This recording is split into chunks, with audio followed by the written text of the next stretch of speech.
It's surprising how much you can actually grow on a small block like this. We produced about 265 kilograms of vegetables a couple of years running from last year, and we're producing around 160 kilograms of fruit and about 800 eggs a year as well. So we provide for most of our own fresh food needs on site.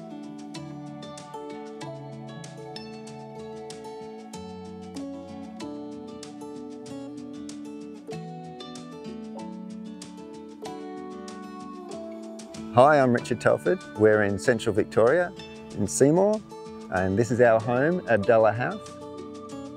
We've been living here for about 10 years now. My family of Kuni, who's Japanese, and our two sons, Kai and Sen, who are 10 and 7. We moved into the house in 2010, but originally it was a small 1950s bungalow. It was the worst house in Seymour. And I was attracted to it because it was really cheap and I wanted to own my own home.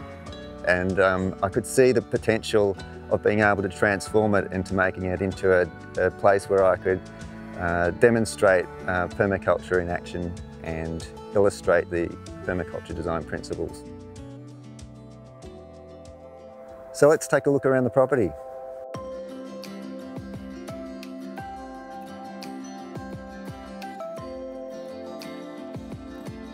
So this is our backyard. It's a small block of around 580 square metres. So we've tried to make use of every available space. We're here now in autumn, early autumn, so we're just sort of replanting the garden out.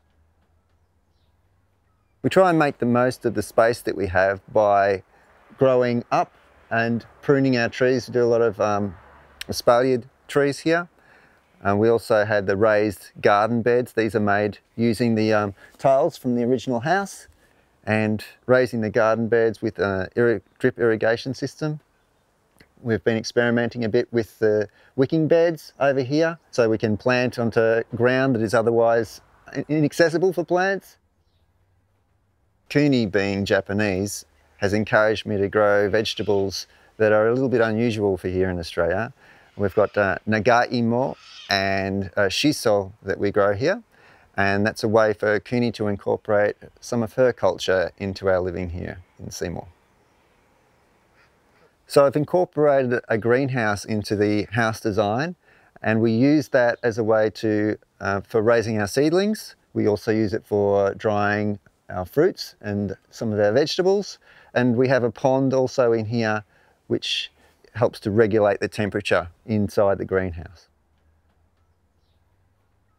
The chooks are a really important part of the system here. We use them to help transform organic material into compost, which we use to fertilise our plants. They eat our food scraps, they scratch up leftover plants that have finished their life cycle. We also use them to manage pests in the backyard by letting them out for half an hour each day when we don't have young seedlings coming up, and they really help complete that cycle of fertilising and nutrient cycling.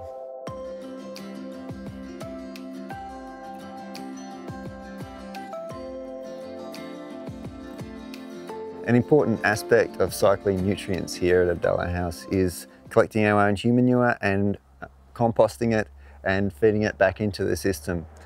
The way we do that is we use a bucket system, and as each time we make a deposit we add sawdust to help balance the nitrogen and carbon ratio and also soak up any of the moisture that's there, which reduces the smell to virtually nothing.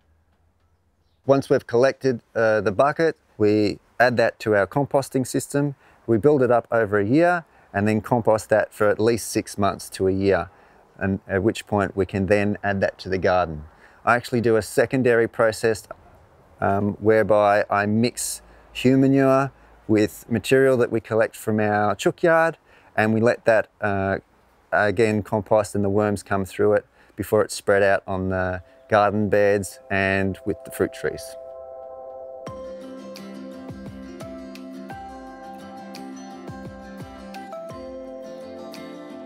So this is our rocket oven.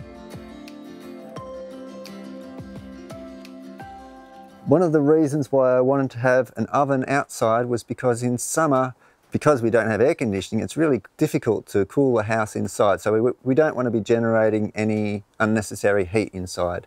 Also, it's about enjoying the great outdoors. And so here we've got, well, it's a standard oven. It's actually converted, it's a gas oven that we've converted into a rocket oven, which is a great use for something that was going to end up in waste. And we can use prunings just from around the garden to feed into the feed tube here. And we set a light, and instead of a normal oven, a normal fire which sort of burns upwards, it sucks the oxygen in and the heat and goes through a combustion process here, which burns off pretty much, it's very efficient and generates a lot of heat from a small amount of wood, and comes up in here. And this one comes directly into the oven. It's called a black oven. And so there's very little smoke that comes up. But what does come out, a bit much like a wood-fired oven, it comes up and heats the food in here, and we can cook pretty much anything in here. We can bake, we can roast, we do pizzas, breads, pretty much everything except for you wouldn't probably do cakes and that kind of thing.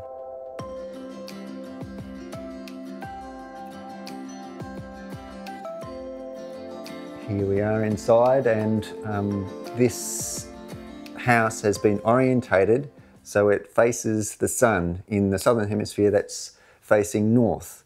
And we have a large amount of glass on the north side of the house. It's just past the autumn equinox. So we've got the sun starting to come inside the house, and that helps to heat the thermal mass of the slab. This house has a raised concrete slab, but only in the living room. The rest of the house is on stumps. The thermal mass of the slab stores the heat from the sun, which helps maintain a constant temperature inside the house. In the winter, the sun will fill up the entire slab, so it'll help create more heat inside the house. And in the summer, the sun comes up high in the sky, so that in the winter the sun comes down low like this. The leaves by that time have come off the vine, and the sun can come all the way in. And in the summer, the deciduous vine, the grapevine, is completely covered in leaves and prevents the sun from coming in, as well as the fact that the eaves come out a fair way, and so that the sun can't directly come in and heat the slab. So the original house that was here, the original idea was to actually pick it up and re-stump it and reorientate it to make it a passive solar design and extend onto it. But we found during that process that it was in such poor condition and had termites through it that we ended up disassembling it and reusing the materials for their best use. So here you can see the weatherboards from the old house have been flipped over and sanded back, and we've used that as lining on the inside. We've also reused the framing timber, which is a nice, beautiful hardwood timber. So we've used that for shelving throughout the house. Reducing energy consumption has been a big part of keeping our overheads low. Here we have a 1.5 kilowatt solar system that produces more energy than what we need. We use somewhere between 3 and 5 kilowatt hours of power a day, and we generate more than that and actually get paid by the energy company rather than pay bills.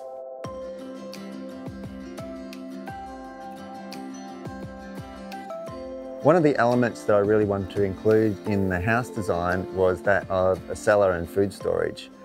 We're actually here on River Flat, so I didn't want to go too deep into the ground. So we've sort of set our cellar half in, half out of the ground, which gives us the benefit of the thermal mass, but also makes it easy to access and reduces the problems that are associated with groundwater. We store a lot of our fruit preserves, our beer and wine, as well as bulk foods in the cellar.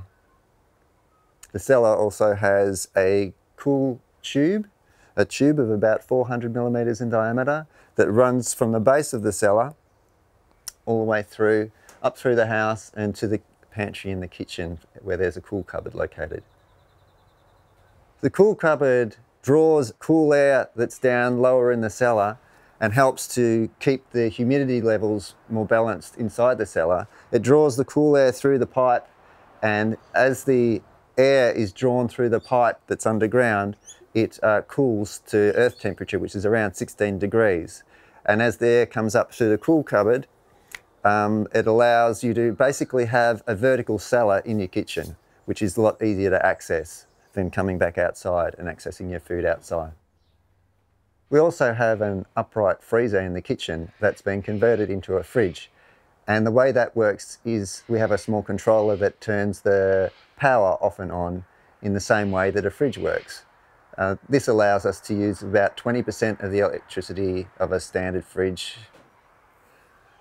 We have the water tank on top of the cellar, which helps to maintain a cooler temperature by providing thermal mass directly above the cellar. It also, by having it up higher, allows us to have gravity feed, which we use to help irrigate the garden along the side here, and also as our backup for the house.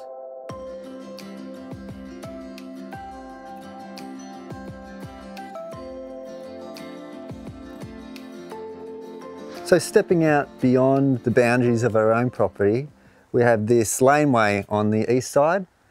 Originally this was a bit of a wasteland, and we've been managing it to beautify it and make use of the resources here.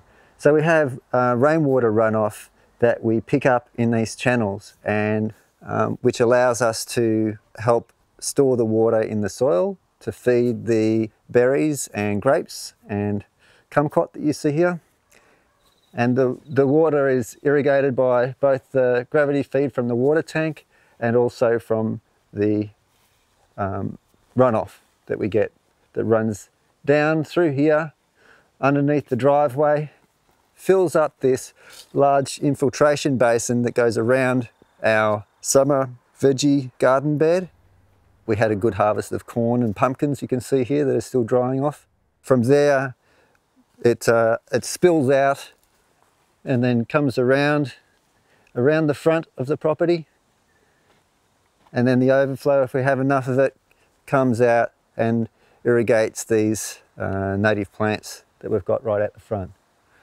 Further beyond the boundary we have a creek, and I've planted some walnuts and mulberries over there, and I also help to keep the blackberries under control, and hopefully one day we'll get a nice crop of walnuts from there.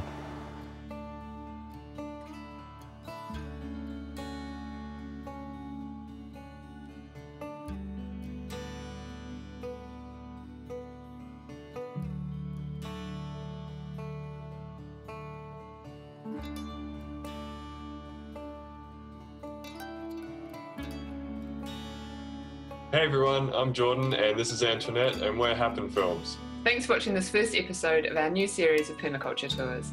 Check out the links below for more information about Richard and Cooney's place and about permaculture principles. We're really looking forward to exploring what's happening out there in the world of permaculture.